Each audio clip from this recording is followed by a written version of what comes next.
Assalamualaikum warahmatullahi wabarakatuh. Kami dari kelompok 3 akan mempresentasikan hasil diskusi kami yang bertemakan tentang klasifikasi hama. Sebelumnya, perkenalkan anggota kelompok kami. Yang pertama ada Debbie Aprilia NIM 139, Jafar Lamtama Tampu Bolo NIM 141, Wimbi Yoga Satrio NIM 142, Rizal Zaka Nur Hakim NIM 143, Farel Adi Satwika NIM 144, Aji Putra Kurniawan NIM 145, dan saya sendiri Nada Biru Mutiara NIM 146. Poin-poin pembahasan pada PPT kali ini ada 5, yaitu ada definisi hama, tujuan klasifikasi hama berdasarkan filum, klasifikasi hama berdasarkan cara merusaknya, dan cara pengendalian. Yang pertama, definisi hama. Hama adalah semua organisme atau binatang yang aktivitas hidupnya menyebabkan kerusakan pada tanaman inang dan menimbulkan kerugian secara ekonomis bagi manusia. Yang kedua, tujuan klasifikasi hama. Dengan penggolongan atau dilakukannya klasifikasi hama dapat ditentukan bagian-bagian tubuh hama tersebut, sehingga dapat dibedakan dari cara merusak dan dapat diketahui gejala dan tanda kerusakan pada tanaman inang, dan dapat menentukan pengendalian hama yang cocok dan efektif bagi tanaman inang yang terserang. Selanjutnya, klasifikasi hama berdasarkan filum. Yang pertama ada filum Nemathelminthes atau Aschelminthes dengan kelas Nematoda. Ciri umum dari filum ini yaitu berukuran sangat kecil. Tubuhnya tidak bersegmen atau beruas, rongga tubuh tidak sejati, tidak berwarna atau transparan, tidak memiliki alat sirkulasi dan pernafasan, jaringan tubuh tersusun atas 3 lembar blastula. Contoh Aschelminthes di sini ada Meloidogyn sp pada tanaman Solanaceae, ada Dithylencus dipsaci pada tanaman bawang, ada Tipe mulut Aschelminthes yaitu pencucuk dan penghisap. Cara menyerangnya nematoda yaitu dengan menusuk dinding sel akar dan batang setiap saat dan terus-menerus bergerak dan menetap di area perakaran tanaman. Sembari bergerak, nematoda menggigit serta menyuntikkan air ludah ke akar tanaman. Kegiatan itulah yang menyebabkan terjadinya kerusakan sel pada tanaman. Gejala yang ditimbulkan akibat gigitan nematoda ditandai dengan munculnya puru akar atau gal, luka pada akar, ujung akar rusak, dan akar membusuk. Selanjutnya yaitu filum Mollusca. Mollusca berasal dari bahasa Latin yaitu molluscus yang artinya lunak. Filum Mollusca adalah kelompok hewan invertebrata yang memiliki tubuh lunak dan berlendir. Tubuhnya dilindungi oleh cangkang yang keras dan tersusun atas mineral, fosfat, besi, yodium, protein, dan kalsium. Terdapat 10 ciri-ciri Mollusca yang akan kita paparkan. Yang pertama yaitu merupakan hewan multiseluler yang tidak mempunyai tulang belakang. Yang kedua, habitatnya di air maupun di darat. Yang ketiga, merupakan hewan triploblastik selomata. Yang keempat, struktur tubuhnya simetri bilateral. Yang kelima, tubuh terdiri dari kaki, kepala, lubang anus, lubang genital. 6. Memiliki sistem saraf berupa cincin saraf. 7. Organ ekskresi berupa nefrit. 8. Memiliki granula atau gigi perut. 9. Hidup secara heterotrof. Dan terakhir, reproduksi secara seksual. Contoh filum Mollusca yaitu bekicot atau Acetina filica dan keong emas. Filum Mollusca biasanya menyerang daun tanaman hias dan tanaman pangan seperti menyerang tanaman padi pada bagian batang. Tipe mulut pada filum Mollusca yaitu tipe mulut penggigit pengunyah dan termasuk dalam hama pemakan. Selanjutnya yaitu filum Chordata. Filum Chordata adalah kelompok hewan termasuk vertebrata dan beberapa binatang yang mirip invertebrata yang memiliki ciri-ciri yang serupa. Semua anggota kelompok ini pada suatu saat dalam kehidupan mereka memiliki notochorda, tali saraf dorsal berongga, celah faring, endostel, dan ekor berotot yang melewati anus. Terdapat 5 ciri-ciri chordata. Untuk yang pertama, tubuh besar. Yang kedua, memiliki tulang belakang yang kuat. Ketiga, gigi sebagai alat makan. 4, memiliki kelenjar susu. 5, tubuh ditutupi oleh rambut-rambut halus. Contoh chordata yaitu 1, tikus, 2, tupai, 3, kera, 4, babi. Contoh tanaman yang diserang yaitu padi, jagung, kacang, singkong, dan masih banyak tanaman lain. Saya akan menjelaskan mengenai filum Arthropoda. Arthropoda berasal dari bahasa Latin, yaitu dari arthra yang berarti ruas, buku atau segmen, dan podos yang berarti kaki. Merupakan hewan yang memiliki ciri kaki beruas, berbuku atau bersegmen. Terdapat segmen tersebut juga terdapat pada tubuhnya. Tubuh arthropoda merupakan simetri bilateral yang tergolong triploblastik selomata. Ciri-ciri arthropoda yaitu 1, tubuh bersegmen-segmen. Yang kedua, tubuh dilindungi oleh eksoskeleton atau zat lilin. Yang ketiga, tubuh terdiri dari bagian kepala yaitu caput, toraks, dan abdomen. Yang keempat, bentuk tubuh simetris bilateral. Yang kelima, sistem peredaran darah arthropoda adalah terbuka dengan darah yang tidak mengandung hemoglobin melainkan hemosianin. Yang keenam, berdarah dingin. Yang ketujuh, arthropoda hidup di air tawar, darat, laut, dan udara. Yang selanjutnya adalah kelas arachnida. Ciri umum pada kelas arachnida yaitu 1, pada umumnya hidup di darat, tetapi ada juga yang hidup di dalam air.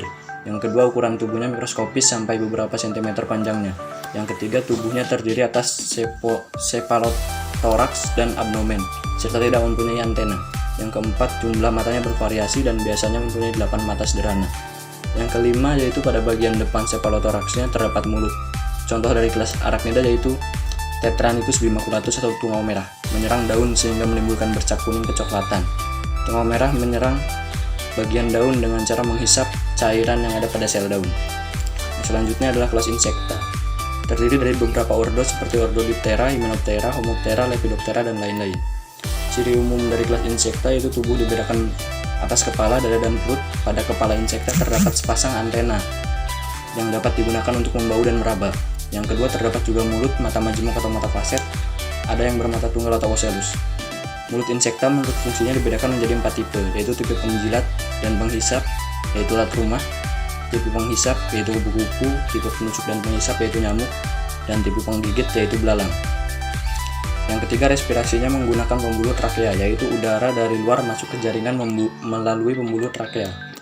Yang keempat, jumlah jantungnya 5 buah, dan sistem peredaran darahnya bersifat terbuka. Yang kelima, sistem ekskresinya menggunakan pembuluh Malpighi yang mengelilingi anus. Ordo Diptera. Contoh hama, lalat, nyamuk, dan agas. Alat mulut, dewasa, penjilat penghisap, larva, penggigit pengunyah.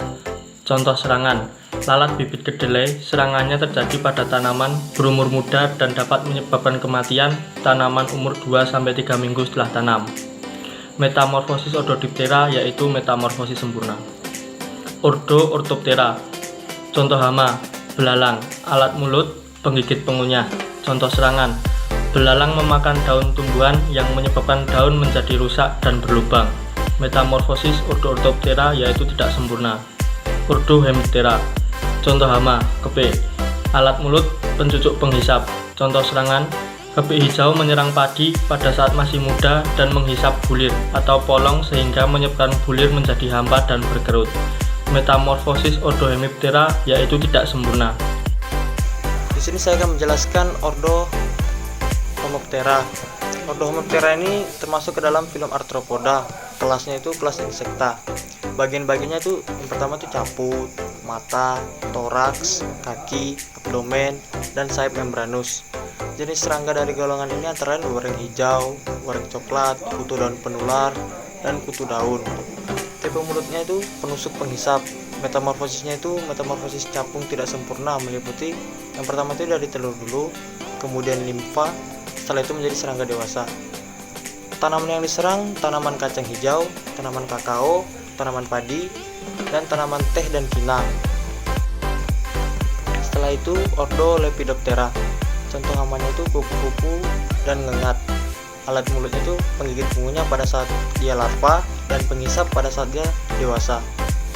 Metamorfosisnya itu metamorfosis sempurna karena itu diawali dari telur, setelah itu larva, kemudian menjadi kepompong, dan pada akhirnya menjadi serangga dewasa. Jenis serangga yang termasuk ordo Lepidoptera antara lain ulat daun kubis, ulat titik tumbuh kubis, ulat tanah, ulat menggulung daun melintang pada teh, dan penggeret pucuk tebu putih. Kemudian saya akan menjelaskan ordo Coleoptera. Coleoptera berasal dari kata koleos atau seludang dan petron yang artinya sayap. Serangga golongan ini memiliki sayap depan yang mengalami modifikasi, yaitu mengeras dan menebal seperti seludang. Sayap depan atau seludang ini berfungsi untuk menutupi sayap belakang dan bagian tubuhnya. Sayap depan yang bersifat demikian disebut elytra, sedangkan sayap belakang strukturnya tipis seperti selaput. Pada saat terbang, kedua sayap depan tidak berfungsi, namun waktu dia beristirahat, sayap belakang dilipat di bawah sayap depan. Serangga ordo Coleoptera yang merusak tanaman antara lain itu kumbang kelapa atau kumbang tanduk, kumbang perusak pucuk kelapa, penggerek buah kopi, kemudian kumbang daun kangkung, kumbang daun semangka, kumbang daun terung, dan lain-lain. Perkembangan hidup serangga Coleoptera adalah holometabola. Itu diawali dari telur, setelah itu dia menjadi larva, kemudian menjadi pupa, dan pada akhirnya dia imago. Tipe mulut larva dan imago memiliki sifat yang sama, yaitu menggigit mengunyah. Yang selanjutnya adalah ordo Odonata. Ordo Odonata merupakan filum arthropoda dengan kelas Insecta. Subordo Anisopter dengan contoh hewannya adalah capung. Bagian-bagiannya yang pertama ada caput atau kepala, mata, toraks atau dada, kaki, abdomen atau perut, cauda atau ekor, dan sayap. Untuk tipe mulutnya sendiri yaitu penggigit pengunyah. Metamorfosis capung tidak sempurna, meliputi telur, nimfa, dan capung dewasa. Kemudian untuk klasifikasi hama berdasarkan cara merusak. Hama penyebab buru. Penyebab buru adalah suatu pertumbuhan berlebih pada jaringan tanaman yang disebabkan oleh binatang atau tumbuhan lainnya. Gejala serangan dicirikan dengan terbentuknya puru pada daun, tangkai daun, dan batang. Awalnya puru berwarna hijau muda, tetapi setelah itu puru tersebut berubah menjadi warna coklat. Pada kondisi serangan berat, daun-daun menjadi keriting sehingga penampilannya seolah-olah tidak terbentuk daun lagi. Contoh hamanya yaitu ada Eriopes gastriotrichum pada kelas Arachnida. Kemudian ada hama pemakan. Hama pemakan merupakan hama yang menyerang tanaman dengan cara memakan atau menggigit bagian tanaman inangnya. Gejala yang ditimbulkan pada tanaman yang terserang terdapat lubang, robek, atau hilangnya bagian yang terserang. Contoh hamanya ada ulat gayak dan uret. Kemudian ada hama penggerek. Hama penggerek adalah hama yang merusak dengan cara menggerek atau mengebor bagian tanaman dan memakannya. Gejala yang ditimbulkan berupa adanya bekas gerekan pada bagian tanaman. Contoh hamanya dapat dilihat di sini, ada Scirpopaga incertulus dan Chilosu prepsalis. Selanjutnya, saya akan menjelaskan tentang hama penghisap. Hama penghisap adalah hama yang menyerang tanaman inang dengan cara menghisap cairan selnya, sehingga sel-sel tanaman itu mati. Gejala serangan dicirikan dengan terbentuknya bekas bercak-bercak hitam atau coklat pada permukaan tumbuh-tumbuhan akibat kematian sel yang tertusuk dan dihisap cairannya. Bagian tumbuh-tumbuhan yang biasanya diserang oleh hama terdapat pada daun dan buah. Contoh hamanya adalah kutu Toxoptera chytridus pada tanaman jeruk dan Helopeltis theobromai pada buah kakao.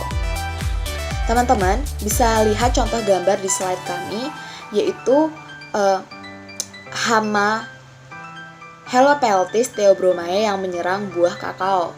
Jadi pada gambar tersebut ada buah kakao yang diserang oleh hama ini. Hama ini itu termasuk golongan Hemiptera atau kepik yang menghisap cairan sel pada permukaan buah kakao, sehingga buah kakao tumbuhnya itu tidak sempurna atau terhambat karena kematian sel-sel pada permukaan buahnya, sehingga bentuknya itu perkembangannya terhambat.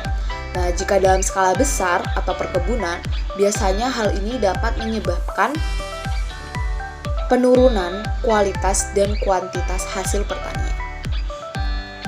Maka dari itu harus dikendalikan agar tidak ada kerugian, tidak menyebabkan kerugian. Kemudian ada hama penggulung.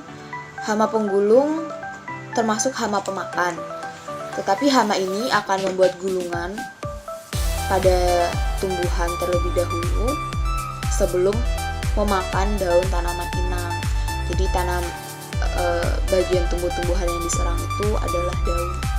Gejala serangannya itu dicirikan dengan terbentuknya gulungan pada daun dan terdapat larva yang memakan daun dari dalam. Contoh hamanya adalah Erionatatrax yang menyerang pohon pisang. Kemudian penggulung daun deris atau tuba oleh hama Strychlina termesiodes. Teman-teman bisa lihat contoh yang kami berikan itu adalah hama penggulung pada tanaman pisang dan padi. Nah, mereka itu termasuk golongan Lepidoptera yang menyerang dalam stadia larva. Kita sering banget ya, mungkin kita familiar dengan tanaman pisang yang daunnya biasanya tergulung. Mungkin kita menganggap bahwa hal itu adalah hal yang biasa, tapi di pertanian sendiri hal itu berdampak besar. Karena apa? Daun kan sebagai tempat fotosintesis, dan buah adalah penyimpanan cadangan makanan hasil fotosintesis. Jika daun sebagai tempat fotosintesis itu mengalami kerusakan, maka akan berpengaruh terhadap buahnya.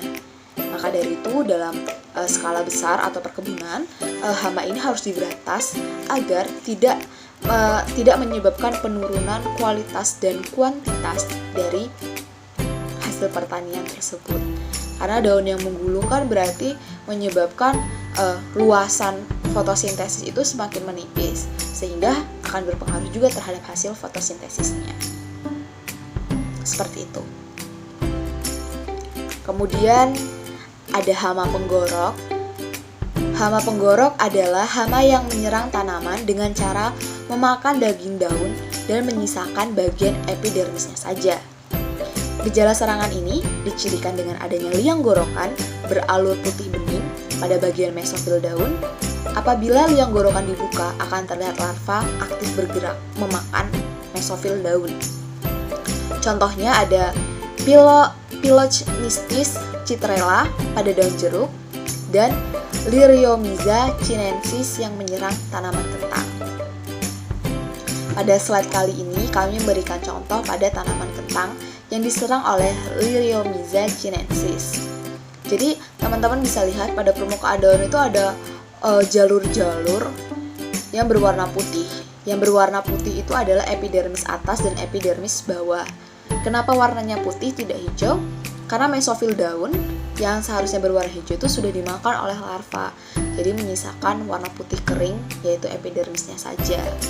Nah, hal ini juga harus dikendalikan karena dapat menyebabkan kerugian di bidang pertanian, penurunan kualitas dan kuantitas hasil panen.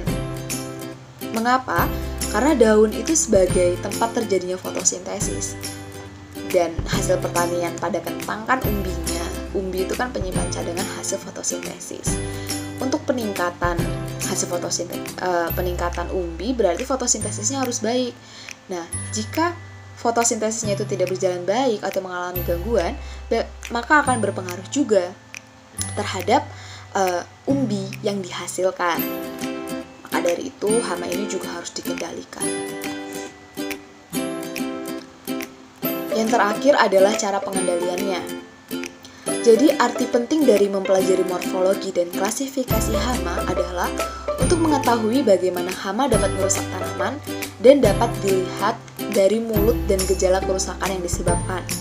Sehingga ketika kita melihat gejala kerusakan tanaman akibat hama, kita sudah tahu bahwa kerusakan ini disebabkan oleh hama golongan misalnya penghisap atau pemakan atau penggerek, sehingga kita dapat mengetahui cara pengendalian yang tepat. Contohnya pada suatu lahan diketahui tanaman itu banyak yang rusak akibat hama pemakan, tetapi kita dilihat bahwa di bawah-bawah tanaman itu banyak bekicot. Nah, dia kan termasuk filum molluska.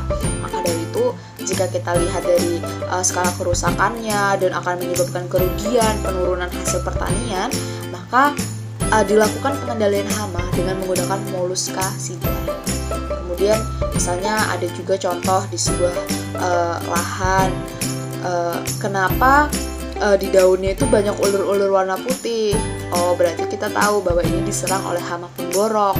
Maka dari itu, hama penggoroknya jenis apa? Nah, biasanya disebabkan oleh serangga. Maka dari itu kita menggunakan insektisida untuk mengendalikan hamanya. Kemudian ada juga pada tanaman yang rusak akibat larva. Maka dari itu kita menggunakan larvasida dan lain-lain. Intinya dengan kita mengetahui morfologi hama ini, kita mengetahui alat yang bagaimana sih golongan hama berdasarkan filumnya, dan bagaimana golongan hama dengan cara merusaknya. Jadi kita tahu bahwa hama yang merusak ini adalah filum ini dan dikendalikan dengan insektisida kah, Mollusca sida kah, larvasida kah, dan lain-lain. Sekian presentasi dari kelompok 3. Kurang lebihnya kami mohon maaf yang sebesar-besarnya. Teman-teman bisa mengajukan pertanyaan di kolom komentar. Saran, kritik, dan pertanyaan akan kami terima. Terima kasih telah menonton video ini. Kurang lebihnya kami mohon maaf. Wabillahi taufiq wal hidayah. Wassalamualaikum warahmatullahi wabarakatuh. Terima kasih. Nah, seperti itu presentasi dari kami. Jangan lupa mengikuti himbauan pemerintah untuk tetap di rumah saja dan pakai masker bila keluar rumah saat diperlukan saja, tapi selalu jaga kesehatan agar corona tidak ada dalam tubuh kita. Semangat!